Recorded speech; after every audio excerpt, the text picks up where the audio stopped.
शनिदेव हिंदू धर्म में एक महत्वपूर्ण देवता हैं, जिन्हें कर्म के देवता के रूप में पूजा जाता है। वे सौर मंडल के ग्रह शनि के अधिपति माने जाते हैं और ज्योतिष शास्त्र में उनका विशेष स्थान है। शनिदेव को न्याय और विधि का प्रतीक माना जाता है और वे व्यक्तियों के कर्मों के अनुसार फल देने वाले देवता हैं। उनके चरित्र और कथाएं भारतीय पौराणिक ग्रंथों, विशेषकर विष्णु पुराण, शिव पुराण और भागवत पुराण में वर्णित हैं। शनिदेव भगवान सूर्य और छाया के पुत्र हैं। उनकी माता छाया संध्या की प्रतिछाया थीं, जो सूर्य की तेज से उत्पन्न हुई थीं। इस प्रकार शनि सूर्य देव के पुत्र होने के नाते यम और यमुना के सौतेले भाई भी हैं। शनि का जन्म जिस कथा में वर्णित है, उसमें यह भी बताया गया है कि उनकी दृष्टि से सूर्य देव भी प्रभावित हुए थे। शनि के रूप में जन्म लेते ही उनकी दृष्टि के कारण सूर्य देव का तेज कम हो गया था, जिससे उनके बीच मनमुटाव की स्थितियां उत्पन्न हुई। शनि देव की दृष्टि को बहुत ही प्रभावशाली माना जाता है। उनकी 7:30 और ढैया के समय जीवन में विशेष परिवर्तन आते हैं। उनकी दृष्टि से लोगों को उनके कर्मों के अनुसार फल मिलता है। शनि को कर्म फल दाता भी कहा जाता है, जो व्यक्ति के पिछले जन्मों के कर्मों के आधार पर उसे शुभ या अशुभ फल देते हैं। शनि देव की पूजा करने के लिए शनिवार को विशेष माना जाता है। इस दिन भक्त शनि देव को तेल और काले तिल की विशेष रूप से अर्पित करते हैं। शनि देव की प्रतिमा या शिला को तेल से स्नान कराया जाता है, जो उन्हें प्रसन्न करता है और उनकी कठोर दृष्टि से रक्षा करता है। शनि देव को अपने न्याय प्रिय और सत्यनिष्ठा के लिए जाना जाता है। उनके न्याय में कोई पक्षपात नहीं होता है। वे समान रूप से सभी को उनके कर्मों के अनुसार दंड या पुरस्कार देते हैं। यही कारण है कि शनिदेव को अक्सर कर्म फलदाता भी कहा जाता है। शनिदेव की महिमा और उनकी शक्तियों को दर्शाने वाली कई कथाएं हैं, जो उन्हें एक गंभीर और गहन चरित्र के रूप में प्रस्तुत करती हैं। उनका आशीर्वाद पाने के लिए भक्त उनकी नियमित रूप से पूजा करते हैं और उनकी शक्तियों का सम्मान करते हैं। विभिन्न पौराणिक कथाओं में उनके द्वारा दिए गए आशीर्वाद और शाप के उदाहरण भी मिलते हैं, जो उनके न्यायप्रिय स्वभाव को दर्शाते हैं। शनिदेव जब न्याय करने पर आते हैं, तो वह देवताओं को भी दंड देते हैं। शनि की दृष्टि से मनुष्य, देवता, जीव आदि कोई नहीं बच सकता। शनिदेव को न्याय के देवता की उपाधि भगवान शंकर ने दी। कथाओं के अनुसार जब भगवान शनि की दृष्टि गौरी पुत्र गणेश पर पड़ी, तो उनका सर धड़ से अलग हो गया और भगवान रामचंद्र पर जब शनि ने वक्र दृष्टि डाली, तब उन्हें राजपाट छोड़कर वनवास जाना पड़ा। यहाँ तक कि शनि की दृष्टि भगवान कृष्ण और शिव पर भी पड़ी थी, जिसके लिए कुछ कथा प्रचलित है। राजा विक्रमादित्य से जुड़ी बहुत सी पौराणिक कथाएं हमारे देश में प्रचलित है, जिसमें से एक कथा शनिदेव के प्रकोप से जुड़ी भी है। विक्रम नवरात्रि का पर्व मनाने के दौरान रोजाना एक ग्रह पर वाद विवाद किया जाता था। अंतिम दिन शनिदेव के बारे में था, जिसमें ब्राह्मण ने शनि की शक्तियों के साथ उनकी महानता और धरती पर धर्म बनाए रखने में उनका योगदान बताया। साथ ही ब्राह्मण ने यह कहा कि विक्रम की कुंडली के हिसाब से उनके 12वें घर में शनि का वास है। लेकिन विक्रम इस बात से संतुष्ट नहीं थे। उन्होंने शनि को महज लोक कंटक के रूप में देखा था। इसलिए विक्रम ने कहा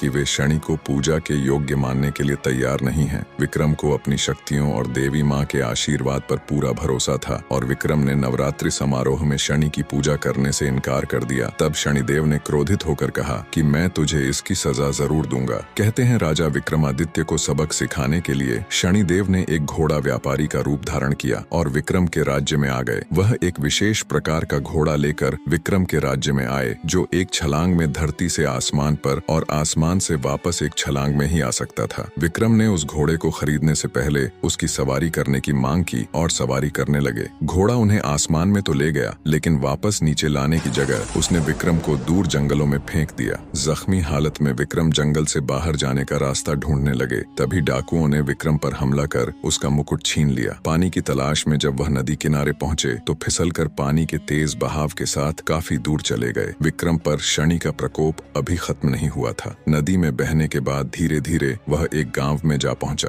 जहां विक्रम एक पेड़ के नीचे बैठे। पेड़ के सामने एक दुकान थी। विक्रम के यहाँ बैठने से दुकान में तेजी से बिक्री होने लगी, जिसके बाद दुकानदार ने विक्रम को अपने घर बुलाकर भोजन दिया। दुकानदार ने सोचा कि आगे भी ऐसी ही बिक्री होती रहे, जिसके लिए उसने अपनी बेटी से विक्रम का विवाह करने की सोची। जब विक्रम रात में सो रहे थे, तब दुकानदार ने अपनी बेटी को उसकी सेवा के लिए भेजा और जब उसे नींद आने लगी, तब उसने अपने गहने उतारकर मोर के तस्वीर के साथ लगी कील पर टांग दिया। तस्वीर में बने मोर ने कन्या के गहने खा लिए, जिसके चलते विक्रम पर गहने चोरी करने का आरोप लगा और उसे वहां के राजा के पास ले गए। राजा ने विक्रम को दंड दिया। यही नहीं, विक्रम ने आगे और भी परेशानियों का सामना किया, जिसके बाद विक्रम ने शनिदेव से माफी मांगी और यह निवेदन किया कि जैसा दुख उन्होंने झेला, वैसा दुख संसार में किसी और को न मिले। शनिदेव ने विक्रम की बात मान ली ली और उन्हें माफ कर दिया। कहते हैं कि शनिदेव अच्छे लोगों को कभी तंग नहीं करते। शनिदेव उन लोगों को भी कठोर दंड देते हैं जो दूसरों के धन का लोभ करते हैं और परिश्रम से दूर रहते हैं। शनिदेव धीमी गति से चलने वाले ग्रह हैं, जिन पर भी शनि की वक्र दृष्टि पड़ती है उनके कोई भी काम जल्दी नहीं बनता। जो काम 2 दिन में बनने चाहिए उसे 2 साल लग जाते। ऐसे ही जब शनिदेव किसी पर मेहरबान हो जाते हैं तो रंक को भी राजा बना देते हैं। उस इंसान को कभी भी पैसे की कमी नहीं आती। वीडियो खत्म होने से पहले जय श्री शनिदेव जरूर लिखे और उसके साथ साथ वीडियो को लाइक, सब्सक्राइब और शेयर करना ना भूले। धन्यवाद।